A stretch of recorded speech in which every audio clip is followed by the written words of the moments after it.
놀라운 일이 일어났습니다. 세계 최대의 국제 안보회의인 뮌헨 안보회의에서 이순신 장군을 두고 피 튀기는 논쟁이 벌어졌다고 하는데요. 우리들의 성웅을 두고 세계에 내놓으라는 군사 전문가들이 무슨 이야기를 했는지 들어보러 가시죠. 독일 뮌헨의 바이에리셔 호프 호텔. 세계 안보회의가 열리는 이곳은 세계 각국의 군사외교 전문가들로 가득 찼습니다. 저는 데이비드 스펜서 미국 국방부 전략연구관으로 이번 포럼에 참석했습니다. 안보 문제를 다루는 회의였지만 오늘은 특별한 세션이 준비되어 있었죠. 세계 역사상 가장 위대한 군사 전략가는 누구인가? 라는 주제로 토론이 열린 겁니다. 회의장 내부는 무겁고 엄숙한 분위기로 가득 찼습니다. 각국의 전문가들이 자국의 군사 전통과 역사를 대표하는 자리였으니까요. 저는 앞줄에 앉아 각국 패널들의 표정을 유심히 살펴봤습니다. 프랑스의 장마르셀은 자신감에 찬 미소를 짓고 있었고 러시아의 빅토르 아나토리예프는 굳은 표정으로 자료를 살펴보고 있었어요. 독일의 올리버 라인하르트는 평소처럼 침착한 모습이었습니다. 사회자인 헬무트 슈미트 박사가 마이크를 잡았습니다. 여러분, 오늘 우리는 역사상 가장 위대한 군사 전략가가 누구인지에 대한 토론을 시작하겠습니다. 각국 패널들께서는 자국의 시각에서 의견을 제시해 주시기 바랍니다. 첫 발언자로 나선 프랑스의 장 마르셀은 기다렸다는 듯이 마이크를 잡았습니다. 나폴레옹 보나파르트야말로 전쟁의 신입니다. 그는 유럽 전역을 정복했으며 전략적 사고의 혁명을 일으켰죠. 그의 기동전과 집중 공격 전술은 현대 전쟁의 기초가 되었습니다. 마르셀의 발언이 끝나자 러시아의 빅토르 아나토리예프가 손을 들었습니다. 러시아의 알렉산드르 수보로프는 60번이 넘는 전투를 치르며 단 한 번도 패배하지 않았습니다. 그의 신속함과 예측 불가능한 전술은 나폴레옹조차 경외했습니다.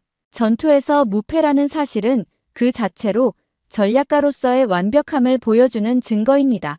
독일의 올리버 라인하르트는 차분한 목소리로 말했습니다. 전략적으로 볼 때 클라우제비츠의 철학이 가장 중요합니다. 그는 전쟁을 단순한 군사 행위가 아닌 정치적 행위로 재정의했죠. 전쟁론은 오늘날까지도 모든 군사 전략의 기초가 되고 있습니다. 다른 국가의 대표들도 차례로 자국의 영웅들을 내세웠습니다. 영국 대표는 넬슨 제독과 웰링턴 공작을, 이탈리아 대표는 로마 시대의 율리우스 카이사르를 언급했죠. 논쟁은 점점 과열되었고 서로의 의견에 대한 반박과 옹호가 오갔습니다. 그런데 이 모든 토론 속에서 아무도 동양의 전략가를 언급하지 않았다는 사실이 제 마음을 불편하게 했습니다. 서양 중심적 사고가 이 자리에서도 여전히 작용하고 있었던 거죠. 저는 그동안 연구해온 동양의 위대한 전략가에 대해 발언할 기회를 기다리고 있었습니다. 특히 한국의 이순신 제독에 대해서요. 모든 대표들의 첫 발언이 끝나고 사회자가 두 번째 라운드의 토론을 시작하려 할 때 저는 손을 들었습니다. 가슴이 두근거렸습니다. 제가 지금 하려는 말이 이 자리의 분위기를 완전히 바꿀 수 있다는 것을 알았기 때문이죠. 발언 기회를 주셔서 감사합니다. 제 목소리가 회의장에 울려 퍼졌습니다. 여러분의 의견은 모두 흥미롭습니다. 하지만 역사상 최고의 군사 전략가에 대해 이야기하면서 가장 중요한 인물이 빠진 것 같네요. 패널들이 모두 저를 주목했습니다. 프랑스의 마르셀은 안경을 고쳤으며 저를 바라봤죠. 저는 조선의 이순신 제독이야말로 역사상 최고의 전략가라고 생각합니다. 순간 회의장이 술렁였습니다. 몇몇은 고개를 갸웃거렸고 일부는 옆 사람에게 뭔가를 속삭였어요. 이순신이 누구지? 라는 표정이 역력했죠. 마르셀이 미간을 찌푸리며 물었습니다. 이순신이라고요? 조선의 장군이라고 했습니까? 네, 16세기 조선의 해군 제독입니다. 그는 임진왜란 당시 12척의 배로 133척의 일본 함대를 격파한 명량해전을 승리로 이끌었습니다. 역사상 어떤 해군 지휘관도 이런 압도적인 열세 속에서 승리를 거둔 적이 없었죠. 회의장이 더욱 소란스러워졌습니다. 러시아의 아나토리예프가 손을 들고 말했습니다. 스펜서 박사님, 그런 전투가 있었다는 것은 흥미롭지만 저는 그 조선의 장군에 대해 들어본 적이 없습니다. 혹시 객관적인 자료가 있으신가요? 저는 준비해온 태블릿을 꺼내 보여주었습니다. 이순신 제독은 임진왜란 7년 동안 23전 23승의 무패 기록을 세웠습니다. 특히 그의 전술적 혁신인 거북선은 세계 최초의 철갑선으로 평가받고 있죠. 그는 열세한 전력으로 압도적인 적을 상대로 승리를 거듭했습니다. 독일의 라인하르트가 호기심 어린 눈빛으로 물었습니다. 흥미롭군요. 하지만 그는 왜 서구 군사사에서 크게 주목받지 못했을까요? 바로 그 점이 문제입니다. 저는 확신에 찬 목소리로 대답했습니다. 우리는 너무 오랫동안 서구 중심적 시각으로 군사사를 바라봐왔어요. 이순신 제독의 업적은 동아시아 역사에서는 잘 알려져 있지만 서구에서는 제대로 연구되지 않았을 뿐입니다. 프랑스의 마르셀이 고개를 저었습니다. 한 번의 해전 승리로 나폴레옹이나 알렉산더 대왕과 같은 수준의 전략가라고 평가하기엔 무리가 있지 않습니까? 한 번의 승리가 아닙니다. 저는 단호하게 말했습니다. 이순신 제독은 모든 해전에서 승리했으며 그의 전략적 사고는 단순한 전술적 성공을 넘어섰습니다. 그는 절망적인 상황에서도 국가를 구할 수 있는 비전과 전략을 가지고 있었죠. 회의장의 분위기가 미묘하게 변했습니다. 처음에 의혹과 무시에서 점차 호기심과 관심으로 바뀌고 있었죠. 저는 이 기회를 놓치지 않고 계속해서 이순신 제독의 업적을 설명했습니다. 더욱 놀라운 점은 이순신 제독이 직면했던 상황입니다. 그는 국내 정치적 음모로 인해 고문을 당하고 직위를 박탈당한 후에도 국가의 부름에 응했습니다. 12척밖에 남지 않은 함대로 133척의 적함을 맞아 싸운 명량해전은 단순한 군사적 승리가 아닌 리더십과 전략, 그리고 애국심의 결정체였습니다. 영국 대표가 의아한 표정으로 물었습니다. 그렇게 뛰어난 지휘관이었다면 왜 지금까지 서양의 군사 교육에서 그에 대한 언급이 거의 없었을까요? 바로 그 점을 지적하고 싶었습니다. 저는 고개를 끄덕이며 대답했습니다. 우리는 이제 군사 역사를 더 넓은 시각에서 바라볼 필요가 있습니다. 이순신 제독은 세계 군사사에서 재평가되어야 할 인물입니다. 제 발언이 끝나고 회의장은 잠시 침묵에 잠겼습니다. 그리고 곧 활발한 토론이 이어졌습니다. 저는 이순신 제독에 대한 정보를 더 공유할 준비를 하며 다음 반박에 대비했습니다. 이제 진짜 논쟁이 시작된 겁니다. 프랑스의 장 마르셀이 자리에서 일어섰습니다. 그의 표정은 단호했고 목소리는 확신에 차 있었습니다. 저는 그의 반응을 예상했지만 역시 프랑스 사람답게 나폴레옹을 옹호하는 강한 반박이 이어질 것이라고 생각했죠. 스펜서 박사님, 이순신 제독의 해전 승리는 분명 인상적입니다만 전략가로서의 진정한 위대함은 전쟁 전체를 승리로 이끄는 능력에 있습니다.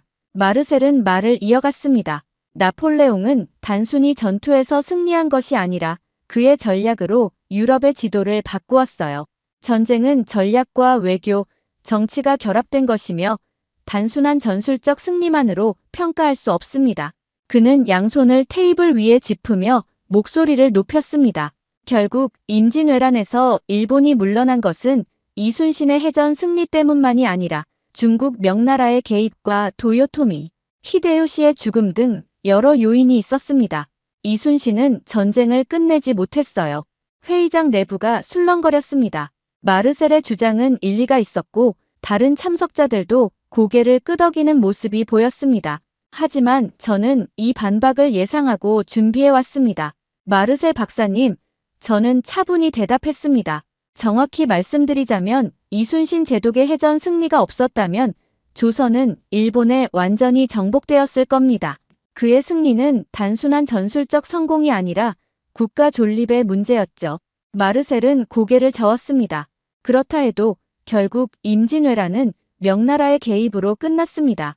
이순신의 해전 승리만으로는 전쟁의 결과를 결정짓지 못했어요. 저는 테이블에 놓인 물을 한 모금 마시며 생각을 정리했습니다. 회의장의 모든 시선이 저에게 집중되었고 이 순간이 중요하다는 것을 알았죠. 전략가의 위대함은 그가 처한 상황에 따라 평가되어야 합니다. 저는 확신에 찬 목소리로 말했습니다. 나폴레옹은 유럽 최강의 국가를 이끌며 거의 무제한의 자원을 활용할 수 있었습니다. 반면 이순신은 어떠했나요? 그는 침략당한 나라의 해군 장수로서 국내 정치적 혼란과 자원 부족, 심지어 조정의 반대까지 극복해야 했습니다. 제 말에 회의장이 다시 조용해졌습니다. 러시아의 아나토리에프가 관심 있게 귀를 기울이는 모습이 보였습니다. 더 놀라운 것은 이순신이 직위를 박탈당하고 고문까지 당한 후에도 다시 소환되어 12척의 배만으로 133척의 일본 함대를 상대했다는 점입니다. 이것은 단순한 군사적 승리가 아닙니다. 이것은 최악의 상황에서 보여준 전략적 천재성이죠. 마르셀이 의심스러운 표정으로 물었습니다. 그래도 역사에서 전략가의 위대함은 전쟁의 최종 결과로 판단됩니다. 조선은 전쟁에서 승리했지만 그 과정에서 국토는 황폐화되었고 수많은 희생이 있었습니다. 이것이 전략적 성공이라고 할 수 있을까요? 전략적 성공의 정의가 무엇인지 생각해 봅시다. 저는 천천히 말했습니다. 어려운 상황에서 가능한 한 최선의 결과를 이끌어내는 것이 아닐까요? 이순신은 거의 절망적인 상황에서 국가의 존립을 지켜냈습니다. 그것이야말로 전략가의 진정한 역할이 아닐까요? 회의장의 분위기가 미묘하게 변했습니다. 몇몇 참석자들이 고개를 끄덕이기 시작했고 영국 대표는 무언가 메모를 하고 있었습니다. 마르셀도 제 말을 곱씹는 듯한 표정을 지었습니다. 흥미로운 관점입니다. 스펜서 박사님, 마르셀은 이제 약간 누그러진 어조로 말했습니다. 하지만 나폴레옹의 업적과 비교하기에는 여전히 증거가 부족하다고 생각합니다. 더 많은 자료를 검토해 봐야겠군요. 저는 마르셀의 발언을 작은 승리로 받아들였습니다. 적어도 그가 이순신에 대해 더 알아보겠다고 했으니까요. 이제 다른 패널들의 반응이 궁금했습니다. 특히 러시아 대표 아나토리에프의 표정이 예사롭지 않았죠. 마르셀의 반박이 끝나자마자 러시아의 빅토르 아나토리에프가 위협적인 기세로 자리에서 일어났습니다. 그의 키가 워낙 크다 보니 일어서는 것만으로도 회의장의 압도감이 느껴졌죠. 아나토리에프의 눈빛은 날카로웠고 그 특유의 굵은 목소리가 회의장에 울려 퍼졌습니다. 스펜서 박사님, 이순신의 해전 승리는 인상적입니다만 러시아의 알렉산드르 수보로프와 비교하기엔 턱없이 부족합니다. 아나토리에프는 자신감에 가득 찬 목소리로 말했습니다. 수보로프는 60번이 넘는 전투에서 단 한 번도 패배하지 않았습니다. 단 한 번도요. 그는 손가락으로 테이블을 두드리며 강조했습니다. 그 소리가 회의장 전체에 울려 퍼졌죠. 참석자들의 시선이 일제히 그에게 쏠렸습니다. 수보로프는 터키, 폴란드, 프랑스, 이탈리아 등 유럽 전역에서 승리를 거뒀습니다. 그는 전장의 어떤 상황에서도 승리할 수 있는 전략을 가지고 있었죠. 심지어 알프스 산맥을 넘어 적을 기습하기도 했습니다. 아나토리에프의 눈이 빛났습니다. 그는 자국의 영웅을 이야기할 때마다 감정이 고조되는 사람이었습니다. 게다가 수보로프는 단순히 전투에서 승리한 것이 아니라 러시아 제국의 영토 확장에 결정적 역할을 했습니다. 그의 승리는 국가의 운명을 바꾸었죠. 이순신은 일본과 싸웠지만 전쟁 전체를 결정짓지는 못했지 않습니까? 저는 침착하게 아나토리에프의 눈을 마주 보았습니다. 그의 열정적인 주장에 맞서기 위해서는 냉정한 분석이 필요했죠. 아나토리에프 박사님, 수보로프의 업적은 분명 놀랍습니다. 저는 존중의 의미로 고개를 살짝 숙이며 말했습니다. 하지만 전략가를 평가할 때는 그들이 처한 상황과 가용한 자원을 고려해야 합니다. 수보로프는 당시 세계 최강국 중 하나였던 러시아 제국의 전력을 마음껏 활용할 수 있었습니다. 아나토리에프가 끼어들려 했지만 저는 손을 들어 제 말을 계속했습니다. 반면 이순신은 어떻습니까? 그는 병력과 함선이 절대적으로 부족한 상황에서 싸워야 했습니다. 명량해전에서 그가 이끈 12척의 배는 일본의 133척과 맞섰습니다. 이것은 11대 1의 열세였죠. 어떤 전략가가 이런 상황에서 승리를 거둘 수 있었을까요? 회의장이 조용해졌습니다. 아나토리에프도 잠시 말을 멈추고 생각에 잠겼습니다. 더불어 이순신은 자국의 정치적 혼란과 내부의 배신까지 극복해야 했습니다. 그는 직위 박탈과 고문을 당한 후에도 나라의 부름에 응해 다시 전장으로 나갔죠. 이런 상황에서 보여준 그의 리더십과 전략적 사고는 그 어떤 전략가와도 비교할 수 없습니다. 아나토리에프가 눈썹을 치켜올리며 물었습니다. 그런데 왜 우리는 이순신에 대해 거의 들어본 적이 없는 겁니까? 그가 정말 그렇게 위대한 전략가였다면 왜 세계 군사사에서 중요하게 다뤄지지 않았을까요? 이 질문은 제가 기다리고 있던 것이었습니다. 저는 미소를 지으며 대답했습니다. 그것이 바로 오늘 제가 이 자리에서 이순신을 언급한 이유입니다. 우리의 군사사 연구는 너무 오랫동안 서구 중심적이었습니다. 동양의 위대한 전략가들은 서구 학자들에게 주목받지 못했죠. 하지만 이제는 그런 편향된 시각을 넘어서야 할 때입니다. 독일의 라인하르트가 관심 있게 물었습니다. 스펜서 박사님, 혹시 이순신의 전략적 사고에 대한 구체적인 예시가 있으신가요? 단순히 수적 열세를 극복한 것 외에 그의 독특한 전략은 무엇이었습니까? 저는 준비해온 자료를 꺼내며 대답했습니다. 이순신은 조류와 지형을 활용한 전략의 대가였습니다. 명량해전에서 그는 좁은 해협이 빠른 조류를 이용해 적의 수적 우세를 무력화시켰죠. 또한 그는 세계 최초의 철갑선인 거북선을 개발하는 등 기술적 혁신을 이끌었습니다. 아나토리에프가 마지못해 고개를 끄덕였습니다. 흥미롭군요. 하지만 여전히 수보로프의 업적에는 미치지 못한다고 생각합니다. 수보로프는 유럽 전역에서 다양한 적과 싸워 승리했으니까요. 저는 한 발 물러서는 전략을 택했습니다. 각자의 상황과 공헌이 달랐기에 단순 비교는 어렵습니다. 다만 우리가 이순신의 업적을 더 깊이 연구할 가치가 있다는 점은 인정해 주시겠죠? 아나토리에프는 잠시 침묵했다가 고개를 끄덕였습니다. 그럴 수 있겠군요. 더 많은 자료를 검토해 봐야겠습니다. 그의 양보에 회의장의 분위기가 한결 부드러워졌습니다. 저는 독일 대표 라인하르트를 바라보았고 그가 다음 발언을 준비하는 모습이 보였습니다. 회의장의 긴장감이 고조되는 순간 독일의 올리버 라인하르트가 천천히 자리에서 일어났습니다. 그는 항상 차분하고 분석적인 사람으로 알려져 있었죠. 라인하르트는 안경을 고쳤으며 회의장을 둘러보았습니다. 그의 눈빛에서 이 논쟁을 새로운 방향으로 이끌고자 하는 의도가 엿보였습니다. 신사숙녀 여러분, 라인하르트가 부드럽지만 권위 있는 목소리로 말했습니다.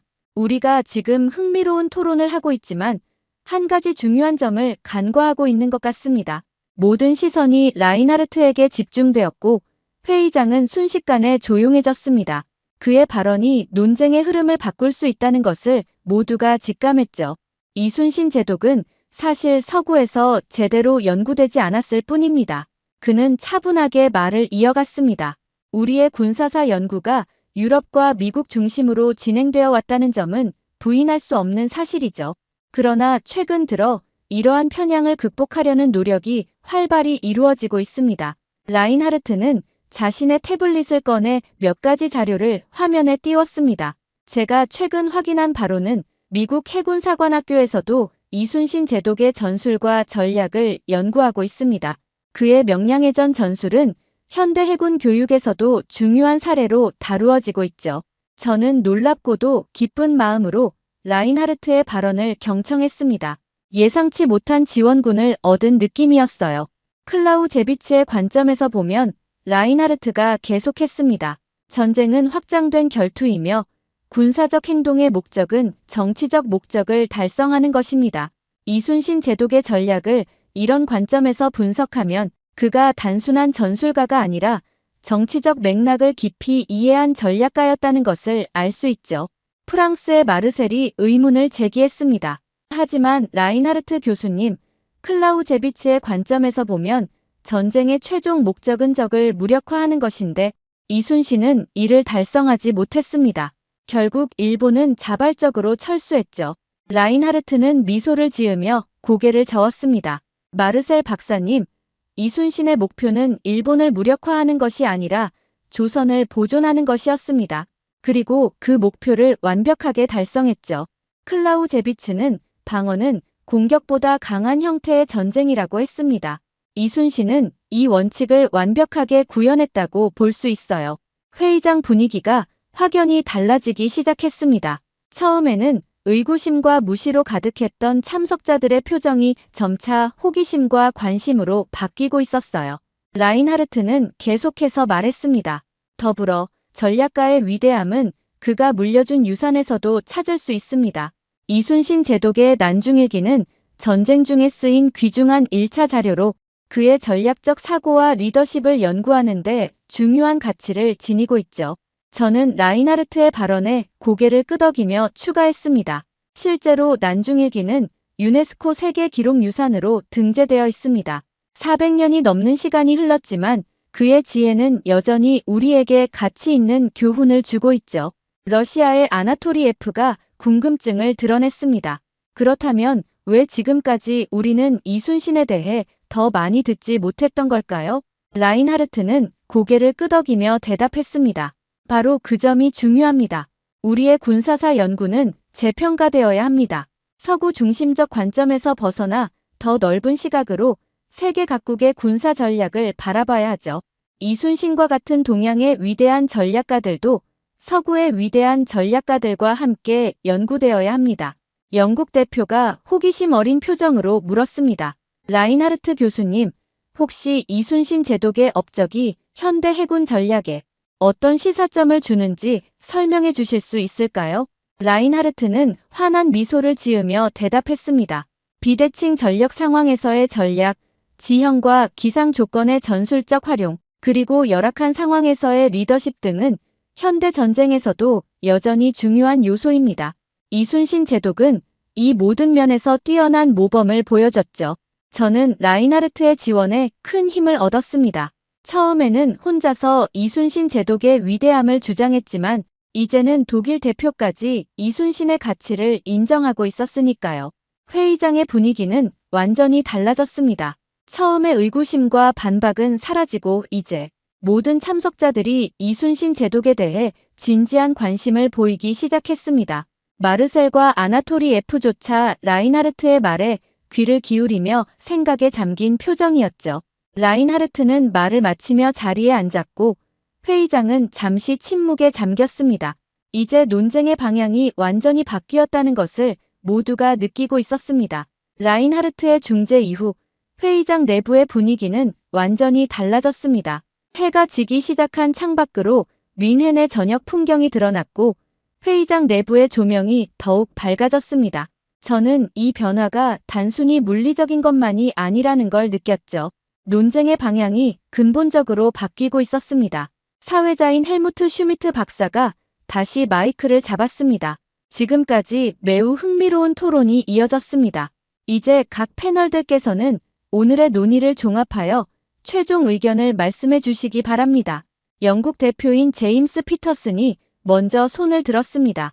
그는 지금까지 조용히 토론을 지켜보고 있었죠. 오늘 이 자리에서 이순신 제독에 대해 배우게 될 줄은 정말 몰랐습니다. 피터슨의 목소리에 진정성이 묻어났습니다.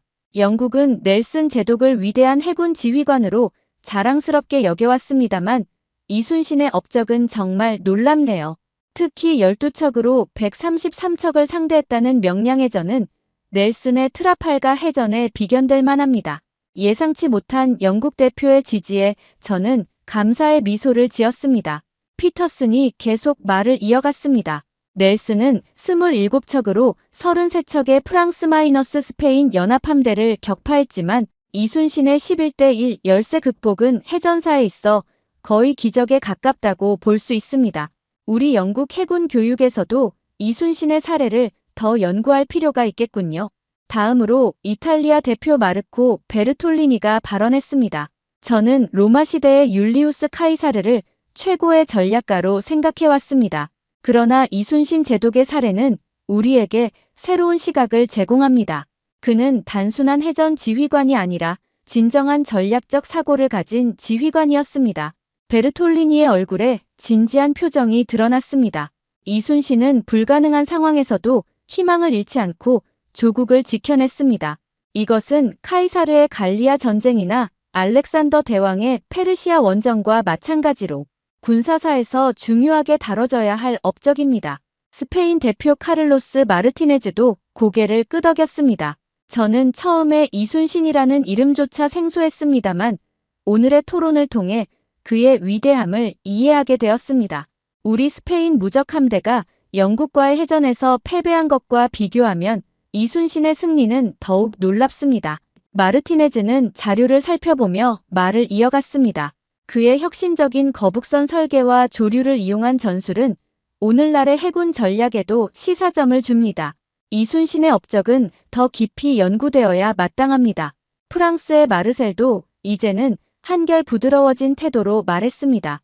저는 여전히 나폴레옹을 최고의 전략가라고 생각합니다만 이순신 제독의 업적이 세계적으로 인정받아야 한다는 점에는 동의합니다. 마르셀은 잠시 생각에 잠겼다가 말을 이어갔습니다. 나폴레옹과 이순신은 사실 다른 상황과 목표를 가지고 있었죠. 나폴레옹이 유럽 정복이라는 공격적 목표를 가졌다면 이순신은 조국 수호라는 방어적 목표를 가졌습니다. 둘 다 자신의 목표에 맞는 탁월한 전략을 구사했다고 볼 수 있겠군요.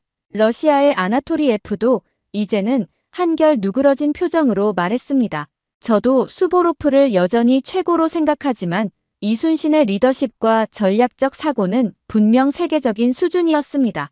특히 그가 국내 정치적 어려움을 극복하고 전장에서 승리를 거둔 점은 매우 인상적이군요. 독일의 라인하르트가 결론적으로 말했습니다. 우리는 오늘 중요한 깨달음을 얻었습니다. 군사 전략의 위대함은 특정 문화나 지역에 국한되지 않습니다.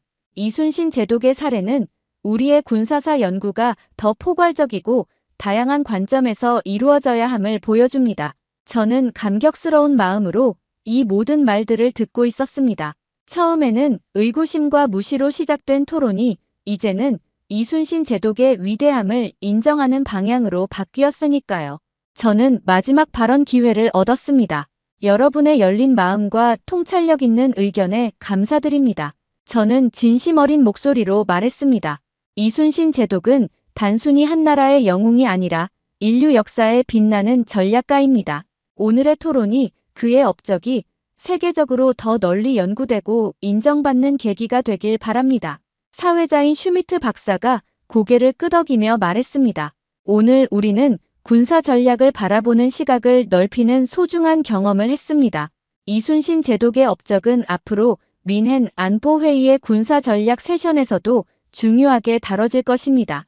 회의장을 둘러보니 모든 참석자들의 얼굴에서 새로운 깨달음을 얻은 듯한 표정이 보였습니다. 저는 마음속으로 작은 승리감을 느꼈습니다. 이순신 제독의 위대함이 세계적인 안보 포럼에서 인정받기 시작한 것이니까요. 회의가 마무리되어가는 시점이었지만 저는 아직 하고 싶은 말이 남아 있었습니다. 이렇게 분위기가 이순신에 대한 인정으로 바뀌었을 때 결정타를 날릴 필요가 있었죠.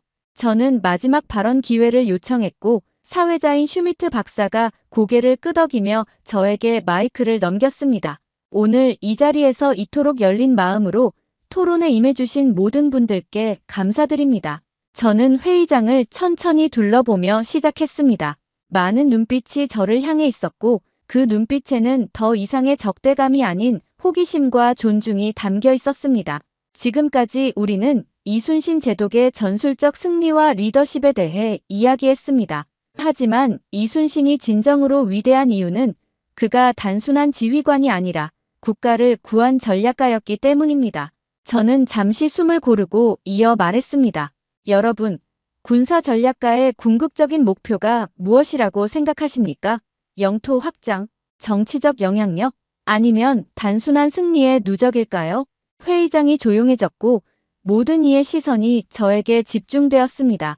마르셀과 아나토리에프조차 호기심 어린 표정으로 저를 바라보고 있었죠. 저는 군사 전략가의 진정한 위대함이란 자국의 존립과 국민의 생존을 지켜내는 데 있다고 생각합니다. 그리고 이순신 제독은 이 점에서 타의 추종을 불허합니다. 저는 태블릿을 켜서 준비해둔 지도를 회의장 스크린에 띄웠습니다. 임진왜란 당시 조선과 일본, 그리고 해전이 벌어진 위치가 표시된 지도였죠. 임진왜란이 발발했을 때 조선은 철저히 준비되지 않은 상태였습니다. 일본군은 불과 20일 만에 서울을 점령했고 조선의 국왕은 북으로 피난을 떠났죠. 육지에서의 전투는 대부분 패배했고 국가의 존립 자체가 위태로웠습니다. 저는 지도 위에 각 해전의 위치를 표시하며 계속했습니다. 이런 절망적인 상황에서 이순신 제독의 해전 승리는 단순한 전술적 성공이 아니라 국가 전체의 운명을 바꾼 전략적 승리였습니다.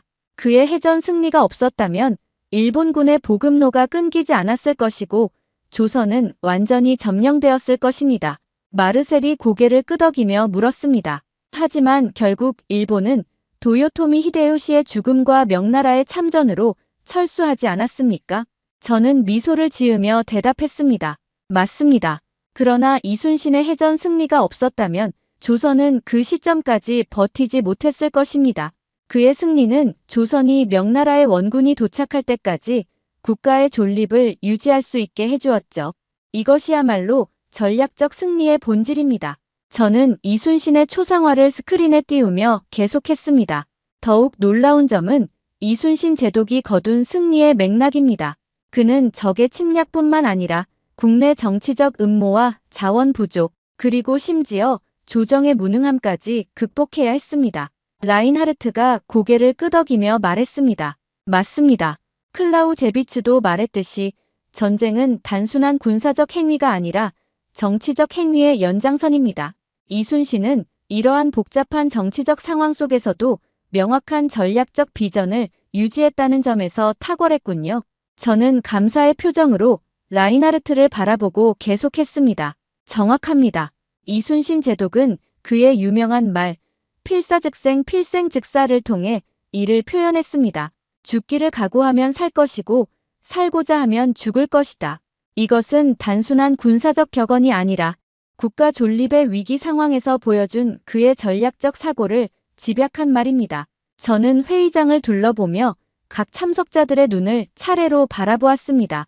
나폴레옹, 알렉산더 대왕, 수보로프, 넬슨. 이들 모두 위대한 전략가였습니다.